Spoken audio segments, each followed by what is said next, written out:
Olá, a aula de hoje é sobre comportamento do consumidor e o tema são as influências da percepção e da atitude.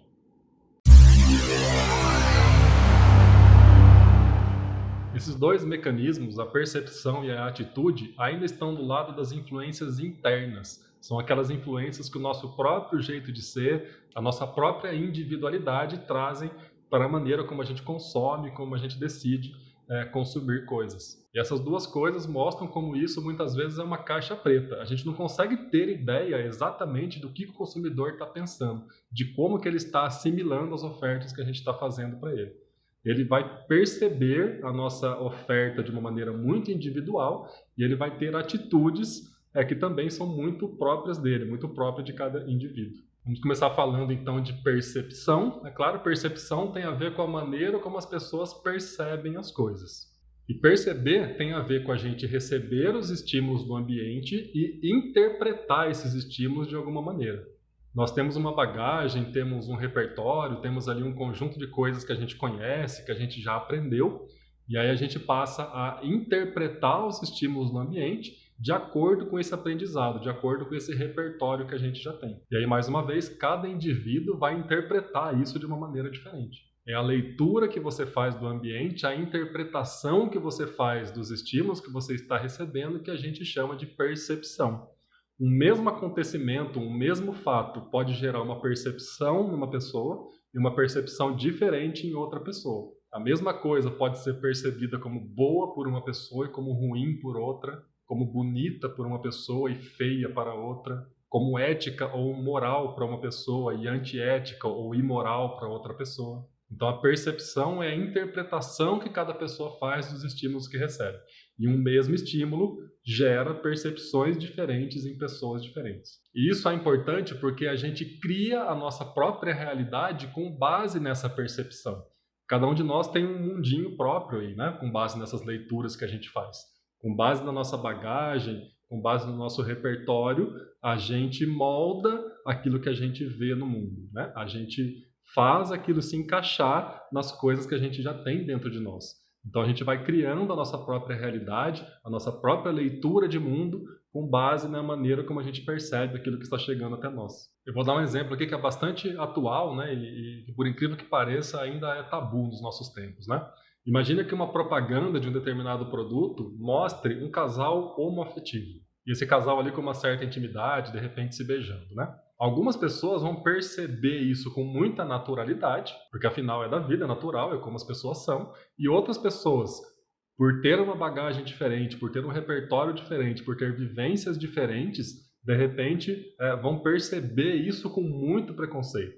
Vão até manifestar ódio, vão até repudiar aquela marca por ter simplesmente mostrado um casal homoafetivo ali na sua comunicação. Então isso é percepção. O mesmo estímulo vai chegar para você e vai chegar para outros consumidores. A sua história de vida vai fazer você perceber aquilo de uma maneira ou de outra. E as marcas, as empresas nunca vão conseguir saber exatamente como que está sendo percebida a comunicação que ela faz, né? É sempre um mistério. Mas isso leva a gente a tomar alguns cuidados. Se eu sei que as pessoas têm reações diferentes ou percepção diferente da comunicação que eu estou fazendo, eu passo a ter um certo cuidado, olhar para aquilo de uma maneira diferente, para evitar percepções que não sejam boas para aquilo que eu estou tentando ofertar. E essa percepção, então, tem algumas características que a gente precisa entender, né? Primeiro, como a gente está dizendo, ela é uma coisa subjetiva, é de cada indivíduo. A gente não sabe exatamente como cada indivíduo vai interpretar aquilo que ele está recebendo como estímulo, porque é uma coisa pessoal, uma coisa com base na experiência, na bagagem dele. De repente, uma coisa que você fala para uma pessoa, subjetivamente ele vai entender aquilo como uma ofensa, como uma coisa ruim, como uma coisa negativa. Porque ele tem coisas dentro dele, no ser dele, na personalidade dele, que levam a ter essa percepção. Isso significa dizer que não é muito racional, não adianta muito tentar entender, né? Para ele faz muito sentido, de repente para a gente não faz. Outra característica da percepção é que ela é seletiva. Com base nessa bagagem, nesse repertório, nesse aprendizado que a gente tem, a gente passa a selecionar as coisas que a gente quer assimilar. A gente vê, de repente, uma comunicação de uma empresa, um comercial de uma empresa, mas só assimila ali os pontos que te interessam e acaba deixando passar algumas informações que, a princípio, não são relevantes para você. Então, a percepção seleciona também. ela escolhe aquilo que você vai dar atenção. A percepção é muito simplificadora. Às vezes você vê um texto enorme, mas é uma palavra, uma frase, um nome que aparece ali, que é o que vai provocar um gatilho de uma percepção ruim ou positiva em você. Então ela simplifica muito aquela situação, né? Às vezes um texto enorme, você fala, poxa, aquele texto lá está falando isso. Está falando muitas coisas, né? Você só vê aquela coisa, aquele detalhe, né? Dizer que a percepção é simplificadora também diz que ela ignora os detalhes, né? Coisas muito detalhadas, tal, muito pontuais, a gente deixa de lado para se concentrar naquela coisa que às vezes é mais importante, só que acaba simplificando muito as situações. Percepção também é limitada no tempo. Você percebeu esse estímulo dessa maneira hoje, talvez daqui a um tempo, se eu fizer esse mesmo estímulo em você, você vai perceber de maneira diferente. E pode acontecer até de que o próprio estímulo que eu te dei te faça mudar de percepção. Eu vou dar um exemplo. Imagine que eu te pergunte, olha, qual que é a sua opinião a respeito da pena de morte? Você nunca tinha parado para pensar nisso, ninguém nunca tinha te perguntado isso, mas eu te perguntei e você se sente motivado a responder. Você fala a primeira coisa, a primeira sensação que você tem. De repente você fala, eu sou a favor, né? Eu sou a favor da pena de morte. Então a sua percepção no instante que eu te fiz aquela pergunta era de que você era a favor e você me deu essa resposta dizendo que é favorável. Mas o fato de eu ter te perguntado isso fez você ficar pensando. E às vezes alguns segundos depois, com um pouquinho de raciocínio ali, você fala, não, pera lá, eu acho que eu não sou a favor não. Eu acho um absurdo a pena de morte. Então a pergunta que eu te fiz fez você pensar e automaticamente fez você raciocinar e mudar a sua percepção. Então em um instante ali, limitado no tempo, a sua percepção era favorável, mas um pouquinho depois já mudou e você passa a ser contrário só pelo simples fato de ter sido confrontado com essa questão, com essa pergunta. Então a percepção se limita no tempo, às vezes em um instante, né? Passou um tempinho, se eu te perguntar de novo, talvez a sua percepção já seja diferente. Coisas que antes as pessoas viam como normal, hoje elas veem como racismo. Coisas que antes as pessoas viam com naturalidade, hoje é preconceito. Olha a propaganda de cerveja com mulher de biquíni, né? Por muito tempo isso foi visto com muita naturalidade, foi muito bem aceito pela sociedade. Aos poucos a percepção das pessoas foi mudando e hoje isso é muito mal visto. São raras as marcas que ainda apelam para esse artifício para fazer propaganda de cerveja, porque sabem que as pessoas vão reagir mal. A percepção disso hoje é ruim. Então, mudou o tempo, passou o tempo, a percepção das pessoas sobre a mesma coisa mudou. E no nível do indivíduo também, a percepção é cumulativa, ela se acumula. A gente vai absorvendo coisas e formando um repertório. É com base em todo o nosso histórico de vida, com tudo que a gente aprendeu ao longo da vida, que a gente forma as nossas percepções. Isso vai se acumulando, né, e por isso que muda, né? A gente vai recebendo informações novas, aprendendo coisas novas, e aí eu começo a perceber o mundo de maneiras diferentes. Quanto mais experiências diferentes eu tenho, mais elementos eu tenho para perceber as coisas que acontecem no mundo. E aí, ao lado da percepção, a gente tem também a atitude.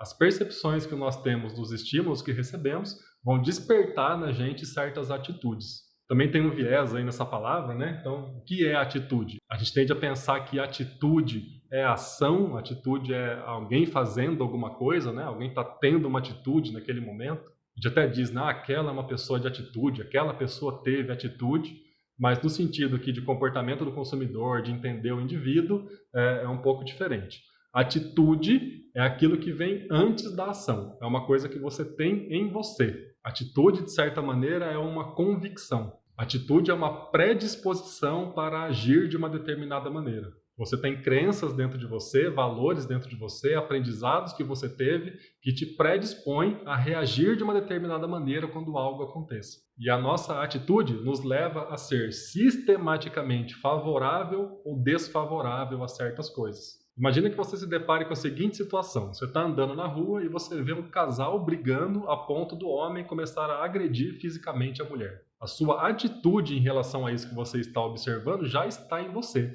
já faz parte de quem você é. Você já tem dentro de você uma predisposição que vai te levar a agir nessa situação. Você pode ter dentro de você uma atitude sistematicamente favorável a essa situação, onde de repente você entenda, o homem é superior mesmo, então ele tem direito de agredir a mulher, né?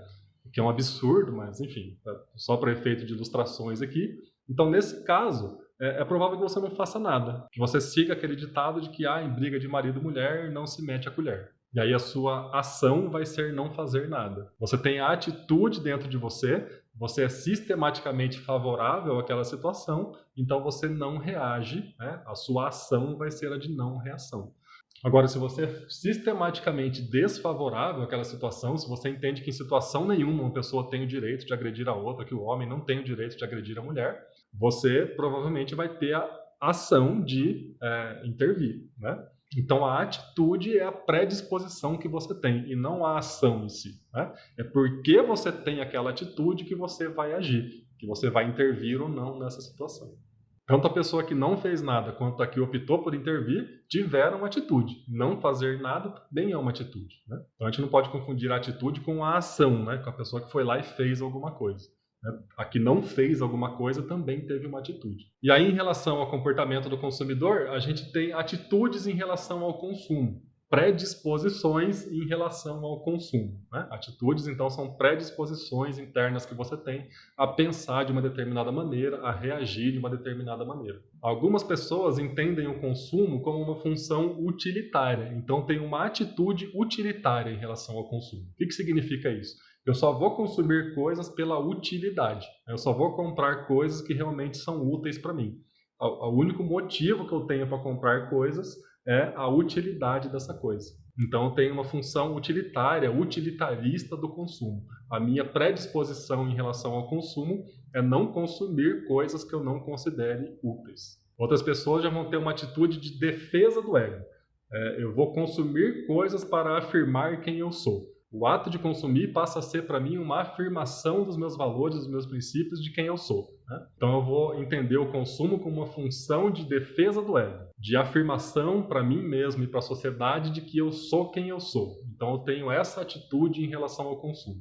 Eu compro coisas que afirmam que eu sou quem eu sou. Eu posso também ter uma atitude de expressão de valor, entender o consumo como uma oportunidade para externar os meus valores, para demonstrar para a sociedade no que eu acredito. Então, para mim, o consumo tem uma função expressiva de valor, né? Eu vou comprar de marcas, eu vou comprar produtos que representem os valores que eu tenho. E eu também posso ter uma atitude de consumir por conhecimento, ou consumir para conhecer. É o caso de pessoas que só consomem aquilo que conhecem. A atitude dela perante o consumo só se torna ação quando ela já conhece aquele produto. Então, ela só transfere a atitude dela para um ato, para uma ação consistente, quando ela conhece muito bem determinado produto. E, por fim, uma coisa fundamental também a respeito de atitude é que a atitude muda, né? As pessoas podem mudar a sua atitude, a sua predisposição em direção a certas coisas. A gente pode se reprogramar. E é isso muitas vezes que eu quero quando o assunto é comportamento do consumidor. Eu quero que ele mude a atitude dele em relação a certas coisas. Vou dar aqui um exemplo histórico, né? Se você pega as primeiras fotografias, os primeiros retratos de pessoas que começaram a aparecer no final do século XIX, anos 1800 e alguma coisa, e até começo do século XX, você vai ver os homens todos barbudos, né? O padrão era usar barba. As pessoas tinham uma atitude sistematicamente favorável de aceitação ao uso da barba. Ao longo do século XX, dos anos 1900, principalmente por conta das guerras, ali, uma necessidade maior de higiene e a própria militarização, né, das pessoas, a gente passou a desenvolver uma atitude desfavorável em relação à barba. Barba passou a ser uma coisa mal vista e as pessoas começaram a tirar a barba, a se barbear.